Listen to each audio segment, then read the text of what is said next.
will be related to digital divide, okay, and how NGOs are NGO as an institutional mechanism is also facilitating meeting the digital divide.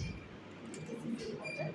So you have understanding of digital divide, and this is also will be quite related to new media for development. Now we are talking about integrating ICT with this development parameters. Okay. So when we talk about ICT for development, you have a clear idea for ICT. What is ICT? It's information and communication technologies. But when you talk about this ICT, these are some of the technologies which can deliver the goods and services, and irrespective of time and space among the communities. That's how we can understand the ICTs. It can deliver the goods, services, uh, various kind of applications, and irrespective of time and space. And these are also, and that too through a multifarious system of diverse technologies. So that's how we understand ICT. That ICT is also a multifarious system of diverse technologies and also plurality of technologies with the help of which we can think of getting the goods, services, application delivered uh, across time and space. That's how we could understand. And now when we talk about the digital is something which is portable and which is also easy to use. That's how we understand. There are different like functionalities, characteristics of digitality. So converting analog to zero and two, that's how we can understand digital, right? Digitality of the system, and also that versatility of the content, that smooth accessibility of the content, right? And a device which is also highly, you see, uh, persistent instead of ephemeral. Ephemeral means something which will die down after a period of time. Persistent in the sense that it will copy. So any databases, any photographs, any evidence will be copied and kept for long. So that persistence is also one of the identity of that ICT, that is new communication technologies. That persistence is identity. Right?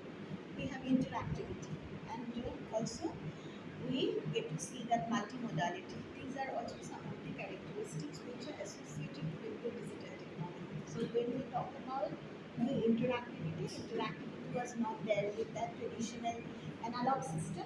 Lack of interactivity was there.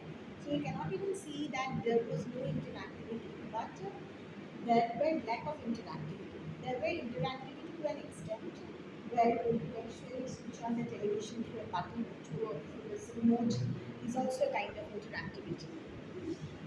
And switching on channel is also a kind of interactivity. Interactivity to user and machine interactivity. But when you talk about the digital interactivity, it is diverse and it is multifarious since it is quite in big numbers. So it is not limited to one specific kind of interactivity, user and machine interactivity. It is as diverse as user and user interactivity, as diverse as user and message interactivity. It is as diverse as user and machine interactivity. And hence, we need to understand the interactive features.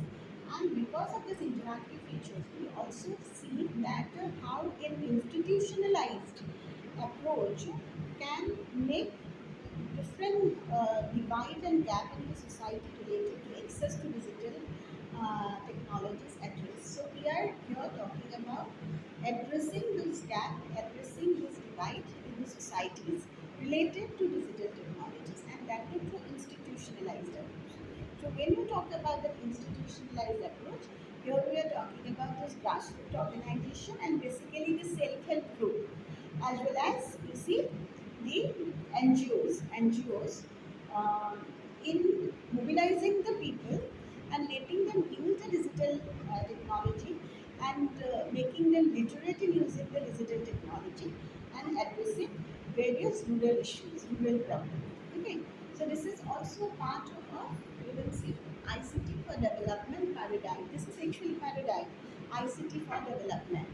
We talk about new media for development. How many people now? But here, what I'm incorporating is the importance of institutional intervention. So without institutional intervention, we cannot make new media work for development. Even see, government is also an institution, so it's a political organization, right? But without government interventions, you also cannot make development possible.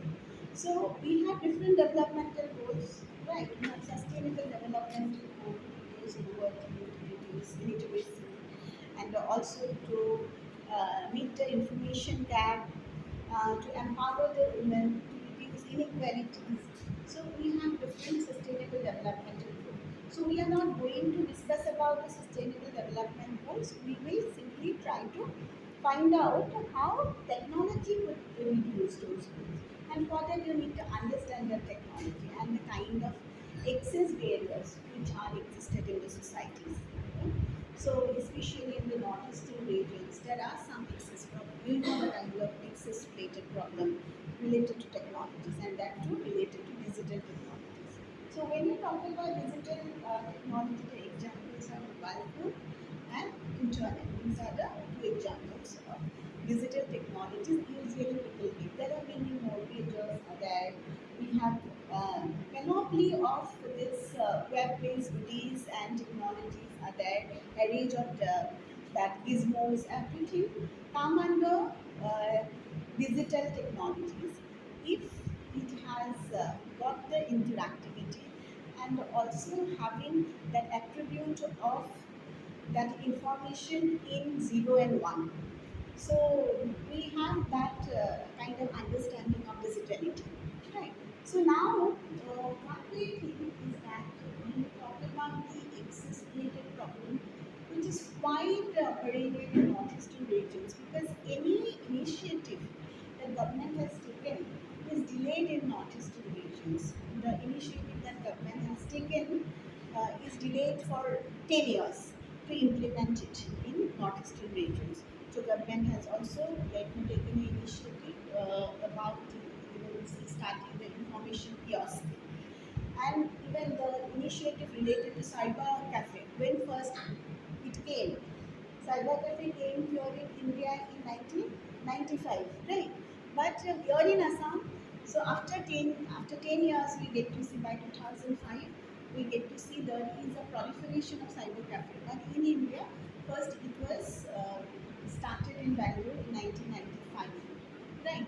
So anything which is delayed for long, and to anything which got time to create a become a mass based device, uh, has can be related to digital India. So suppose in Assam, we have also problem related to installation of that is called this ground uh, based tower. This is also related to excess barrier. So when you talk about this access to digital technologies may come under some of the parameters. Like we have that physical access where people do not have access to device, do not have access to network, do not have access to bandwidth, do not have access to yeah, do not have access to that physical artifact. And do not have access to connectivity. These are some of the physical access. Then we have financial access when people do not have that like money to buy it, so cannot afford to buy it. It's financial access, afford to buy a technology, afford to buy a TV. Once there were community TV installed by the government, and also any NGOs that take the initiative to install the community TV for mass education. So purpose was development related, the community TV installed for mass education. Even TV started as a community TV, then become it is a device for individual household for entertainment, right? Then you see in terms of digital technologies also. First, in India, what we envisage is this PCO installation of the PCO. And installation of the PCO was basically for community access to telephone. community access to telephone. And we have also today's public telephone, that is also community access to telecommunications. Prior to like making it a mass base, prior to making it a individual device or a household device. So we have that kind of provisions, uh, and that too are the outcome of, you see, different government policies. Now, when we talk about the policies, these policies are part of this institutional mechanism, apart from formal structures. When you understand, when you study a policy, these are also some of the institutional, because this is a document, visual document, based on, you see, that intellectual delivered and input of different stakeholders. Okay, be it you see the government, NGOs, expert, other state, private sector, like, inputs, then academicians inputs, policymakers, lawyers inputs are being taken, and then that articulation is being made. So any kind of policy documents, we get to see a kind of interest, articulation and aggregations. More of interest articulation, this is about interest aggregations. So NGOs are also instituted. This is not a policy, this is different policy setup. But when we talk about this NGO structure, this is basically, you see, that a body which articulate the interest. So body articulate the interest. So in policy document, we get to see the aggregation of the interest of different stakeholders. Right. So government at different period of time came up with different policies, and to even meet the digital divide, not, we cannot simply say digital divide, meet the telecommunication divide first. Meet even that divide and gap related to access to internet. Huh. Then we actually talk of digital divide, because you see, prior to the 1990s, there were not that many policies and initiatives of the government to meet the divide related to information and communication technologies. Then you see, after 1990s, even by after 1984, Rajiv Gandhi's government has actually changed the perspective of the politicians as well as government towards the technology, towards information and communication technology. Change in the sense that they,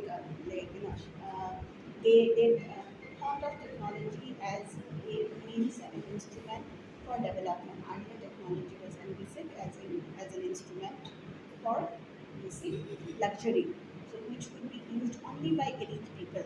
So we did not have that many people also who could use a telephone, and also some elite people use a telephone, corporate business use telephone. So telephone got a mass base and it became a household device once. But by you see 2000 we had mobile phone. Mobile phone was also did not attain that mass base. Some of the metropolitan cities could access to that mobile phone only, that Delhi, Kolkata, Mumbai, the household in the metropolitan cities could access to that mobile phone, and before it got a mass base. And mass base was possible, the technological mass base, to create a technological mass base, government came up with different policies. So you need to study for your national telecommunication policy, to study different version of national telecommunication policies. Renewed version of telecommunication policies came up at different period of time. So if you study, you will get to see some of the new parameters that government will introduce to you see that spread this technology, to create universal access to this technology. And government has been focusing on rural rollout of technology, rural penetration of this technology. That happened after liberalizations. Government invited private sector to even participate in manufacturing the technology, and also in marketing this technology, in installing the ground state tower, these transceiver stations, so through which signal could be transferred. Government started inviting this private sector organization, and that happened after liberalization in 1990s. After 1990s it happened, and prior to that, Rajiv Gandhi had established the CDOT Center for Development of Telematics, that was under the leadership of, you see that is Sam Pintola, and he actually pioneered the telecommunication revolution in India. So Pintola pioneered the telecommunication revolution in India. Pintola also was the man behind the making of telephone switches in India, telephone switches that signal the digital that taking the digital signal back and forth network. Those switches were made by the C dots, and also made some PCOs that old telephone meters were also integrated.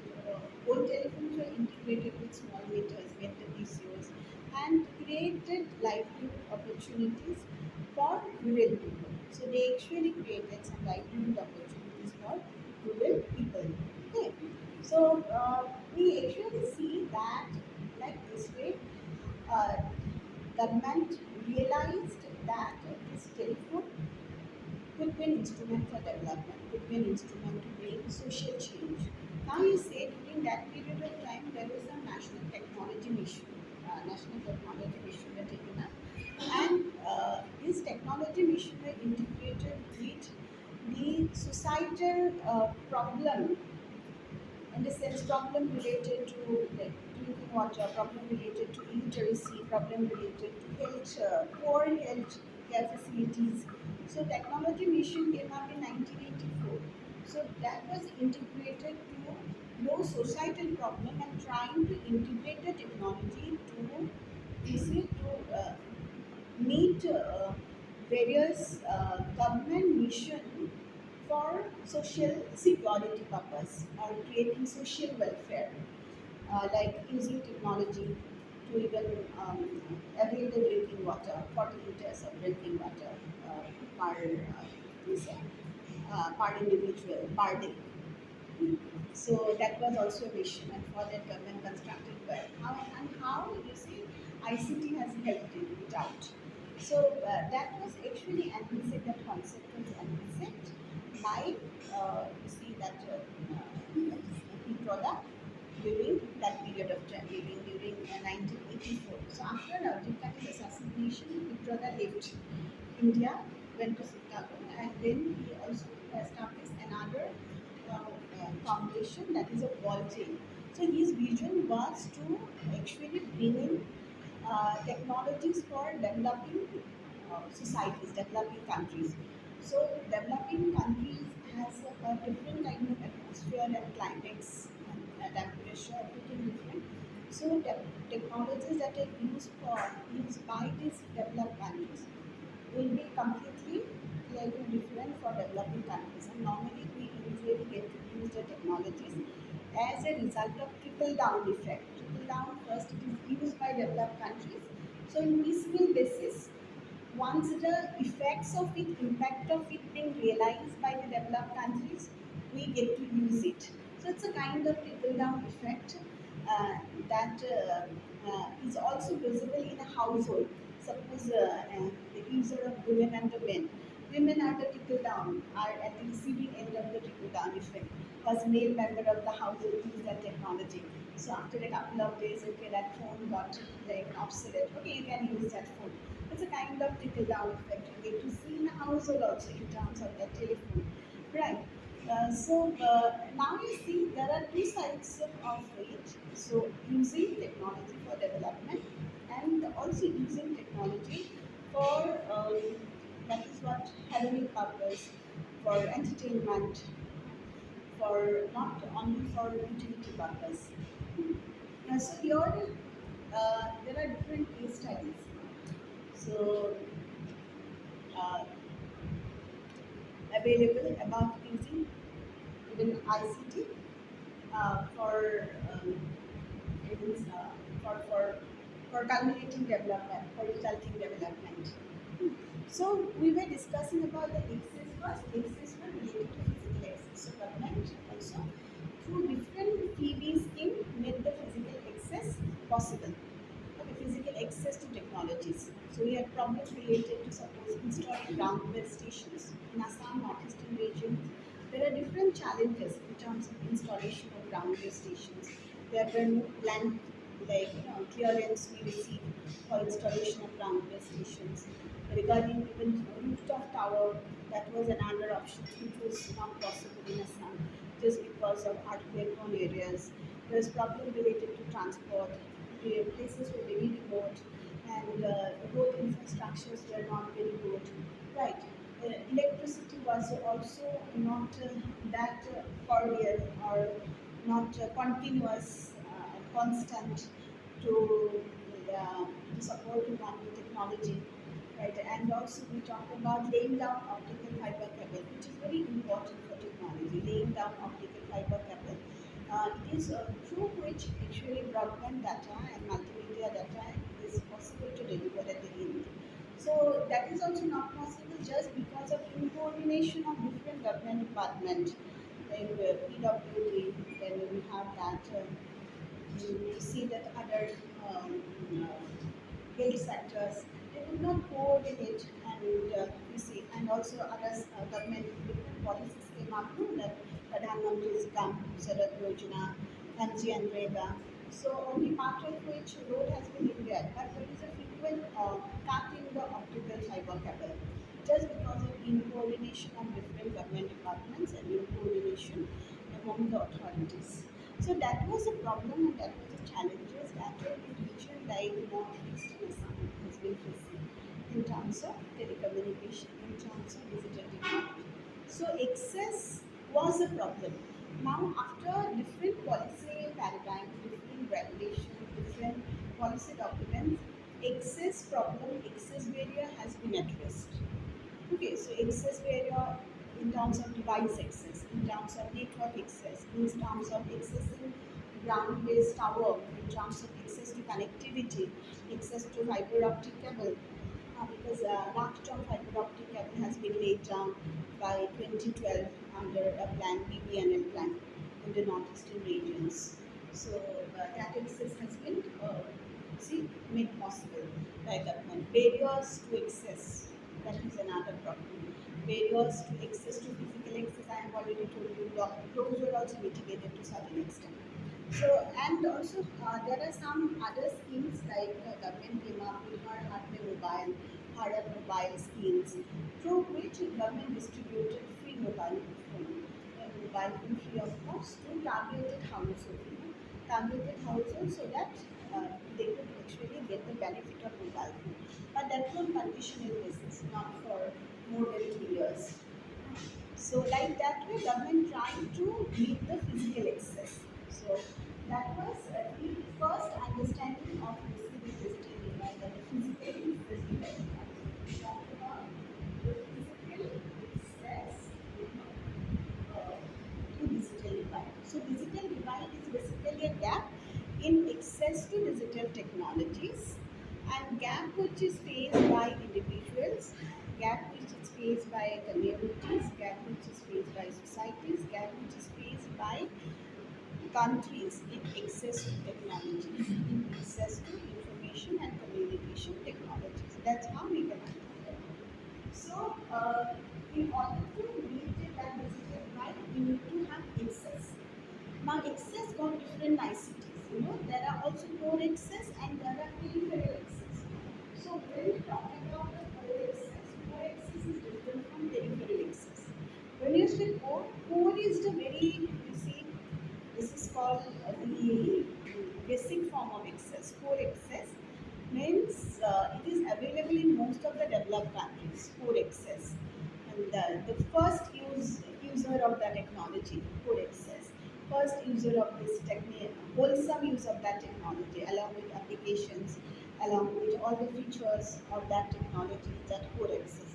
And peripheral access is basically, you see, which is defined by the users of the community laggard are those who were always at the benefit of that adopted curve, and also those who, you see, who do not know the wholesome use of that technology, do not know the meaningful use of that technology. So we can actually divide that access parameters. That access is very important for meeting the digital divide, right? And we can divide it in core and peripheral access. Okay, first, core access is availed by most of the developed countries. Most of the developed countries had poor access because you see they were the first use of that first user of the telephone lines, first user of any kind of technology, and hence Alexander Graham Bell actually talked about access, uh, define access as every household having telephone line or telephone communication is the access to digital divide. In relation to universal access and in relation to importance of universal access to meet digital divide, Alexander Graham Bell said that if each household can access to telephone line, can meet the digital divide. But that was possible only in developed countries. Developed countries, 23, you see, percent of uh, which usually 23 to 50 countries that inhabiting 23% of the community. Hmm. Access to more than 62% of the telephone lines. And also you see the revenue which is generated from the technology, from the production of technology in developed countries is more than developing countries. So we could not generate that much of revenue by producing technology, by even through manufacturing and technology, because we did not have that indigenization of technology. We did not have that many manufacturing units. All the Sanpetrola and we say that indigenization of technology and we say manufacturing of technology. But we did not have, prior to that, we did not focus on that export of Indian manufactured cell phone, export of Indian manufactured telephone switches, export of Indian manufactured digital devices. We did not. So we had now Made in India scheme. Prior to that also, government talked of that indigenization of these technologies and by giving some libraries even to manufacturers and making this mobile phone is a tax-free good, tax-free good, not entirely tax-free, but tax that is to be given by manufacturer has reduced if they are engaged in making of mobile phone devices, etc. So reduced from 12.5% to 5%. So in that way, some exemption has been given to them. Why? What happened? Okay, so like that way, what we can see is that um, we are at the peripheral end of the access, right? In terms of universal access, we are at the peripheral end of the access, and here also we see um, when you talk about the access dynamics, government itself is an institution, right? And government can also make some of the physical access available through NGOs. NGOs through self-help group basically can meet the goal of the sustainable development and can also make access to digital technology possible. Now you see, after digital access, we have that financial access. Okay, so financial access is different from physical access. Financial access is all about affordability. So physical access, you do have all the infrastructure available, but you cannot afford that mobile phone, afford the smartphone. So we financial access. Then we also have physical financing. We also have that cognitive access, which is related to you see the functional literacy. Functional literacy is very important. Read write literacy. Digital literacy is different from functional literacy. It is all about understanding the digital interface and use it meaningfully. That's what is digital literacy. Understanding the digital interface and the switches and the technology uh, and comprehending it and also make use of the interface to access the information, access the data, right, and also cooperate with other family to make a then to create any kind of innovative product or deliver a service, deliver a good. So that is related to digital literacy. And for that you also need social to support. Any kind of literacy needs social support. And the literacy is not a very single construct, like a one-dimensional construct. So it has got multiple dimensions. So you can be functionally literate, but you may not be digitally literate. Or information literacy is also another component of digital literacy. Computer literacy is another component of digital literacy. So here in cognitive access, we have that information access. We have that, you see, uh, you see that computer access. Okay, you have that idea of meaningfully use that technology to create content, to create a product, to collaborate with others, to cooperate with others, to help in community building. So it is about that skills what we are talking about. So access to a mobile phone, physical access to a mobile phone may not also lead to cognitive access now. May not lead to a meaningful access to a device. So you know, okay, you have that physical access. Government has already given you a mobile phone free of cost and given you a tablet free of cost, but you do not know how to use it. So it will not lead to a meaningful use of that technology. That means cognitive access is lacking, right? And then we have cognitive access, we have design access. Design access is important. That design related barriers is there, and design access is more comprehensible in terms of different demographic groups. You see, different demographic groups prefer different kind of design. You know, a child will prefer a different design of the technology, and adult will prefer a different design of the technology. Women will prefer a different design. Male will prefer a different design. So this design are customizable to certain extent. Is we have that adaptive interactivity with the help of which design could be customizable to an extent. So you can customize at your end, you can curate at your end. But design access is basically that access to content, access to even any kind of information available, access to data through that design, higher that design. So you can understand the design interface, and without any having any problem, you can access to content.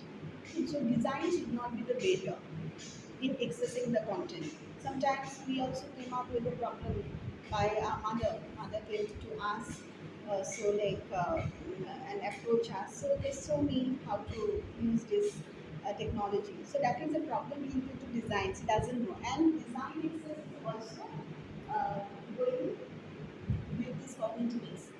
It is integrated with cognitive access. So most of the times it doesn't have the skill to use that mobile phone, and design is also not friendly. It's not user friendly. Right. So and design is basically that user friendliness of the device and the interface to let you access to the content. Then we also have physical and digital cognitive design, and we have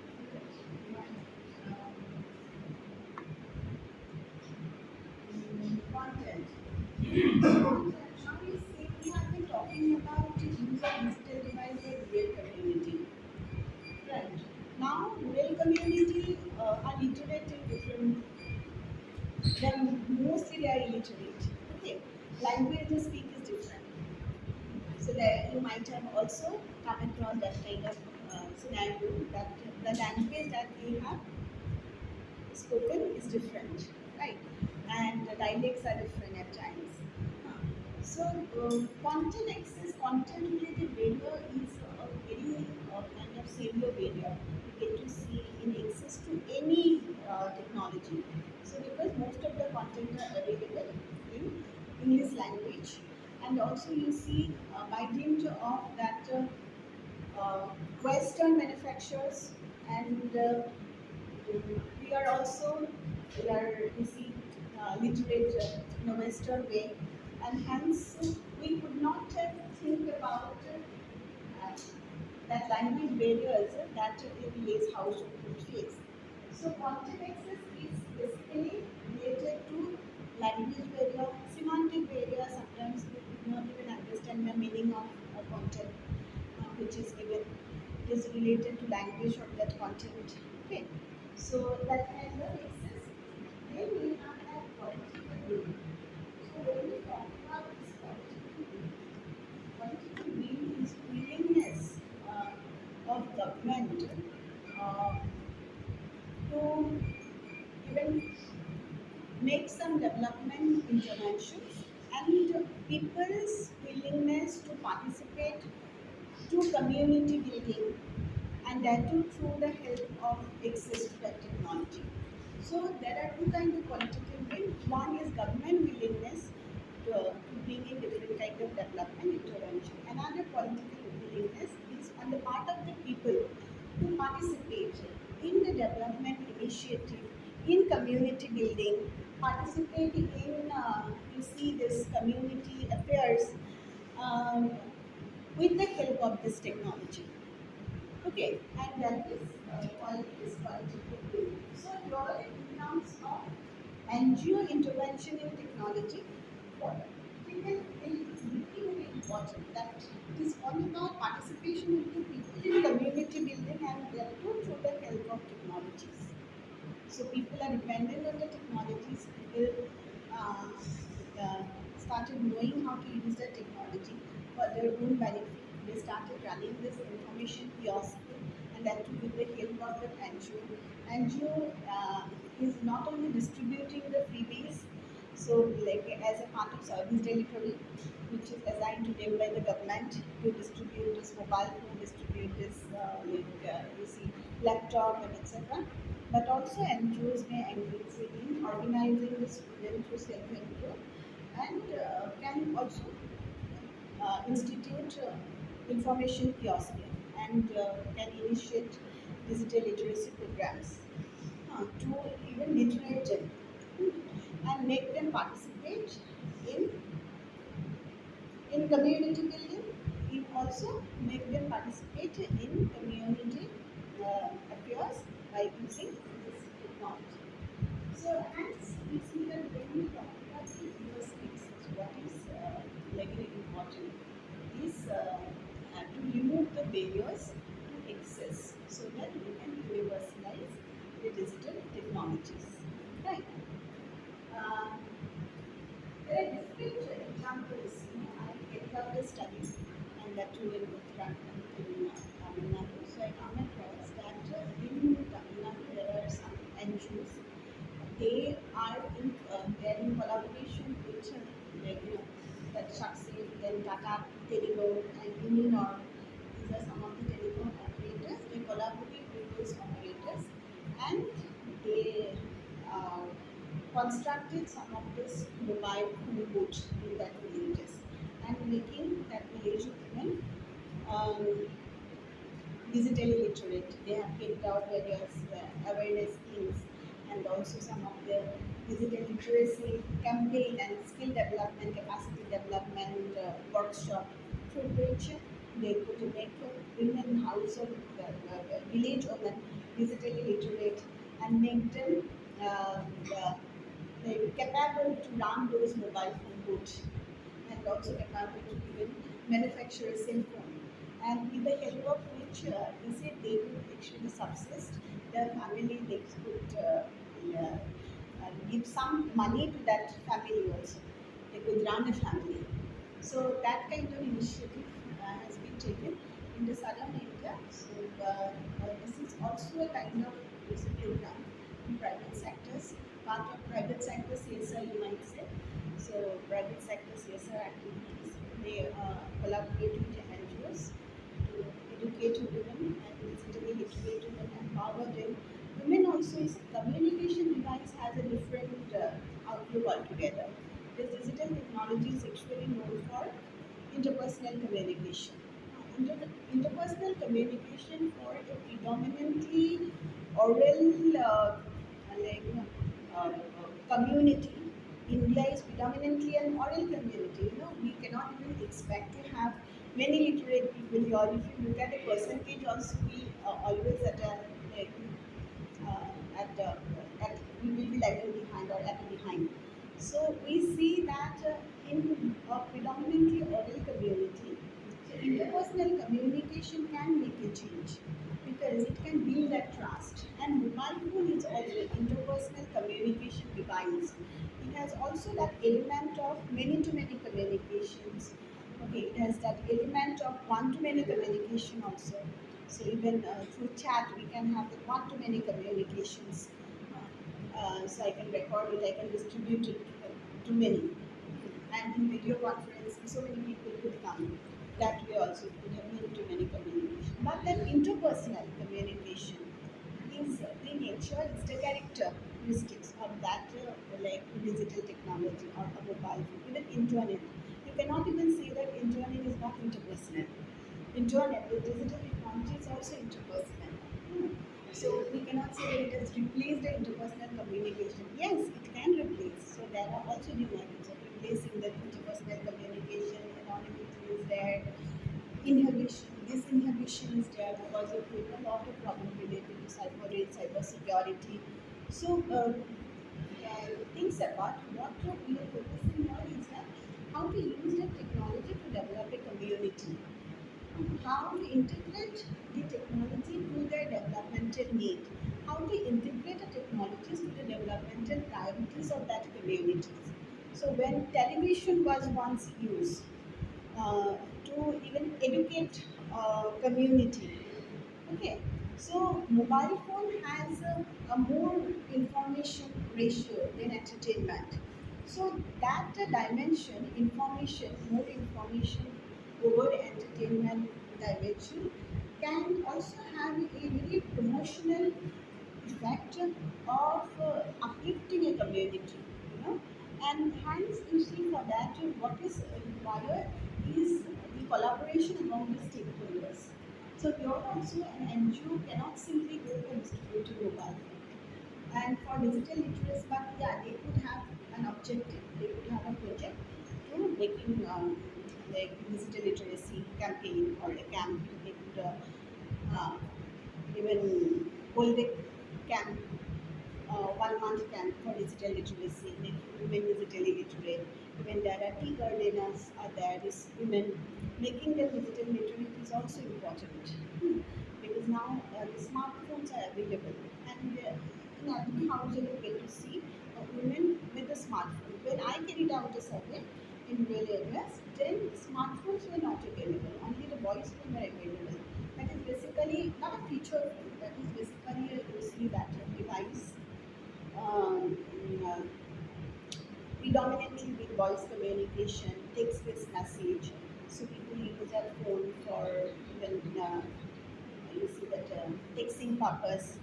People use their phone for even for communicating, for even asking any kind of market price about agriculture. This is also kind of information related to development, asking about the market price of any product that are agricultural produce, asking them the market price of that agricultural produce, using the phone for the purpose.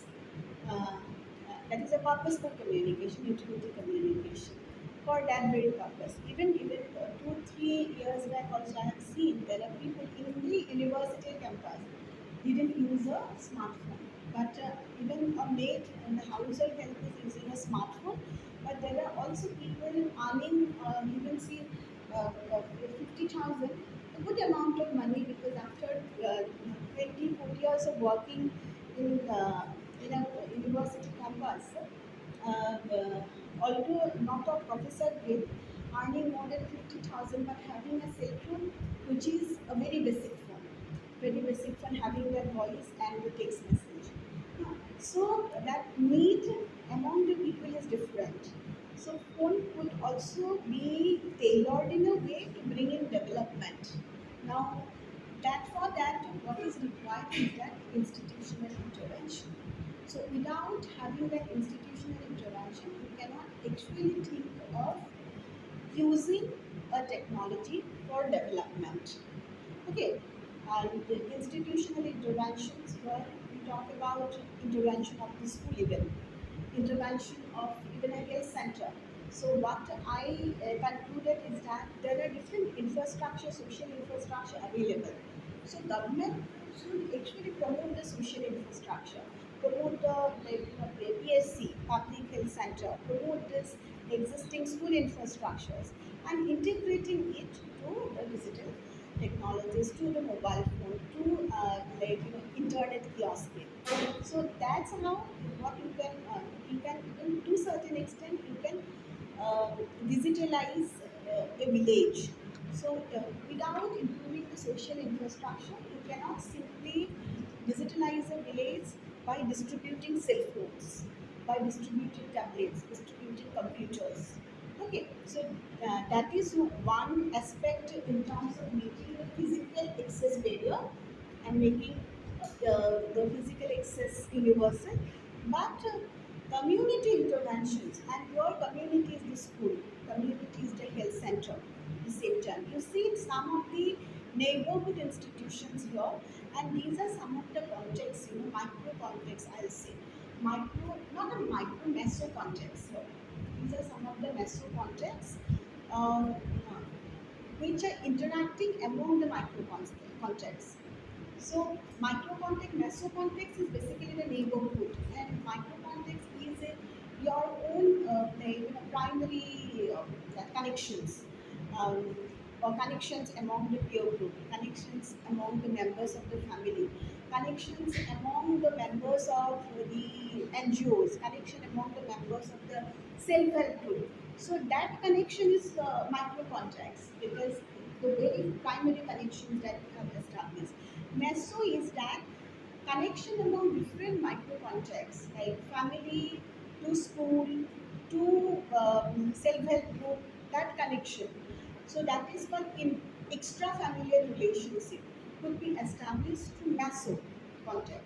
So that was also I can provide you some materials with the help of which you could actually understand the institutionalized intervention uh, for digital access, for universalizing digital access. So what you can do, you can actually promote those master contexts, promote those extra familiar link, and promote this neighborhood and digitalize the neighborhood and make access, digital access, universalize. Okay, so your NGO also has a role because among that NGO people usually communicate. That is intra-familial relations, intra-community, intra-relationship is there. That communication inside that communication is very micro, but the NGO interacting with the SAG, regular communication. So why we talking about the kind of network? Regularly, everyday communication they usually have. Everyday communication is all about micro coordination and hyper coordination. Micro coordination is about meeting, about time, which is very important. So like you check your time minute to minute. So every half an hour check your time because you have lot many other activities to deal with, to even arrange.